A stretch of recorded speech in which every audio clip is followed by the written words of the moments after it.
Dr. Jimenez, would you also confirm kung totoong lumalabas po kasi sa nakalap daw na impormasyon ng ating PNP na nabubuli o bullying ang dahilan noon pong ugat ng pamamaril ng dalawang bata?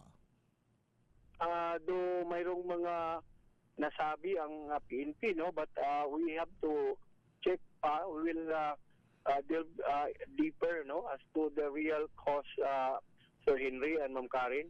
Ito ho bang dalawang batang ito'y matalik na magkaibigan, magpinsan, magkabarkada lamang? Ano po ang profile nung dalawa?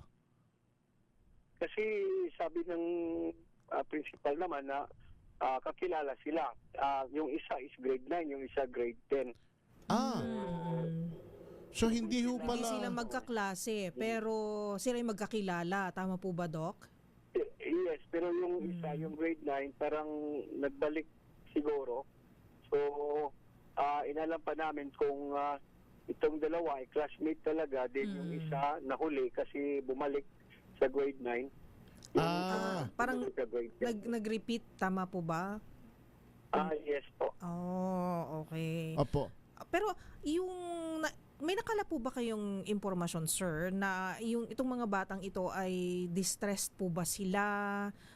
Meron po ba silang parang mga manifestations na sila ay nalulungkot, nadidepress kasi baka nabubuli nga po o nahihirapan sa study, sa schoolwork, nape-pressure?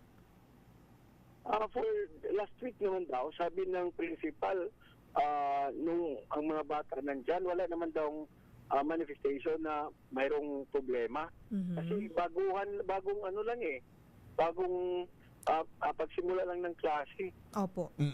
Oo nga, no, kaka-open lang ng school year natin pala, no? 2-3 weeks ago lang. Kaya nga oo. So, kaya inano pa namin kung ano talaga yung katotohanan nung binubuli talaga kasi kakapasok lang ng mga bata sa school ngayon. Opo, kasi yung yung paraan po ng pamamaril ay mukhang ayoko namang mag-conclude sa investigasyon, pero kung nagdala ka ng mataas na kalibre ng baril, pagkatapos nagpakawala ka ng 4 na bala, 3 magazine halos yung naubos, pagkatapos yung isa galing sa revolver. Sir, may tama kaya ito? Mukhang may galit, mukhang mayroon pong kinikimkim na sama ng loob. Pero yung mga bata na yung batang na wounded, na nakausap ko yung iba, hindi nga nila alam yun, hindi nila kilala talaga yung wala silang hindi nila friends yung hindi nila masyadong kilala yung mga batang yon na suspect.